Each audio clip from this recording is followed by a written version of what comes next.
Good morning and welcome to Sunday Morning Bake. I'm Jamie and I'm going to show you today how to make a delicious granola snack.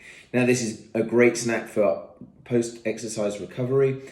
Just to graze on throughout the day. It goes well in a multitude of different things that you can eat, like yogurt and just putting it on top of smoothies. So anyway, what do you need to make this delicious healthy granola? So first of all, the base, porridge oats, very important. Now, I like to get the Quaker ones. They seem to be the better quality for me. And to hold everything together, you need some coconut oil. To sweeten it, I either use agave or maple syrup, but you could also use honey or anything else that you'd like to replace these as sweeteners.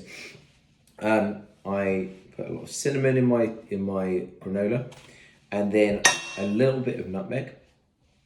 Key ingredient here, which not to be forgotten about, is salt to bring it out. That it really helps to actually bring out the sweetness of the sweetness. I add some pumpkin seeds and some cashews for extra protein in the snack, although you can replace it with any nuts that you would like to. Also importantly, you need a nice big mixing bowl like this, and I use just any random cup just for measuring. It's about ratio rather than the actual amount in terms of weight that you need. Okay, so let's get started. So the first thing I'll do is add my porridge oats. Now I use four cups, and by cup I mean whatever cup you're using, full of porridge oats. 1, 2, 3, 4. Once I've done that, I add the dried powdered goods. So first of all, it's a healthy dose of cinnamon. Again, I don't measure this out. I just think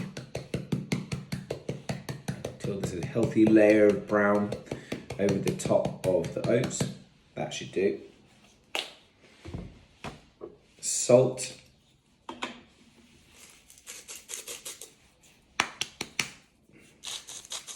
I add quite a lot of salt because I like to give it that just salty kick to it.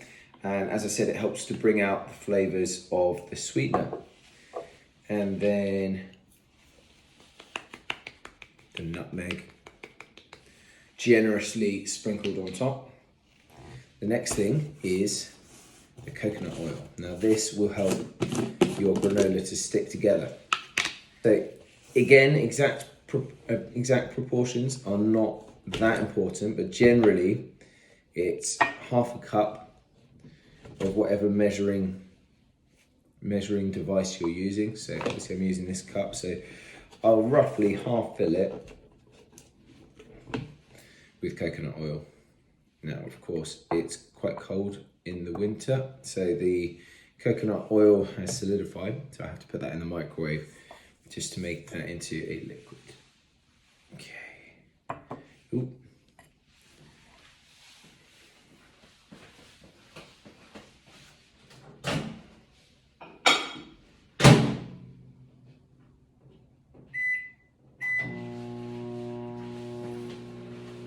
$30 should do. So I've put in cashews into my mix. Now you can see here I have pre-crushed these cashews, so they take up less surface area, and it also helps them to stick together a little bit more. So I'm going to go ahead and stick those in now, and just get that coconut oil off my finger. Just add the pumpkin seeds. I'll put in 2 handfuls of pumpkin seeds. Again, these aren't essential, but they add a nice little bit of protein. They're salted as well, so it adds to the salt content of the granola. As you can see, the coconut oil has now melted. So what I'm actually going to do is do about half and half of agave and maple syrup.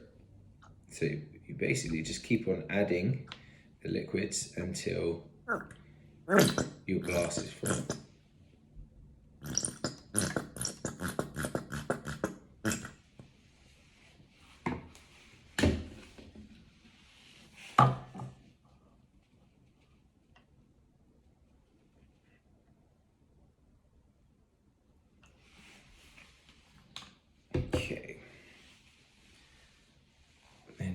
just dollop it in.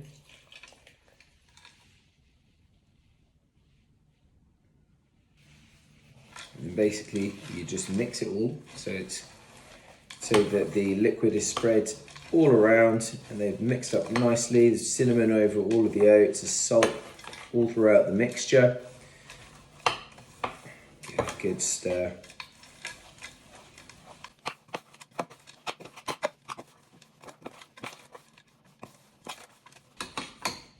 Once it's all mixed together, it's ready to go into the oven.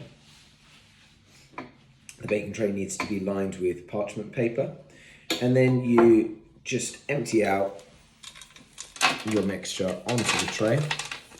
Get it all in there.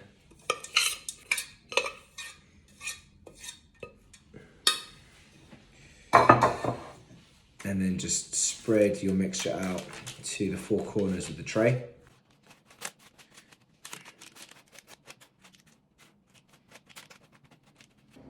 So I've just taken my granola out of the oven. I had to put it in for an extra 5 minutes because it wasn't as golden brown as I wanted it to be. But as you can see here, the texture of it is very brown and it's cooked through, but it's still very hot. So you've got to leave it for about 20 minutes, maybe 30, just let it cool down. And that's when it really starts to get crunchy and solidify. But make sure that when you're storing it, you put it in a Ziploc bag. Just make sure that no air gets to it, otherwise it will soften up again. Okay, anyway, I hope you enjoyed this video. I would say like and subscribe, but I don't have a page. So enjoy your granola. See you next time. Try and make sure that it's evenly distributed across the tray so that you don't get areas that burn and areas that aren't cooked through properly.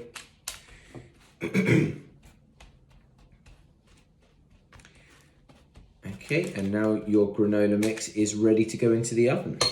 So you must set your oven to 165 degrees and I leave mine in for 30 minutes. That way, after 30 minutes, it's golden brown, it is quite crunchy, it stays together, but it also falls apart quite easily if you are to break it. So let's put this in the oven and see how it goes. Okay, just bring you over to the oven just to take a look. There you can see in the oven for about 30 minutes.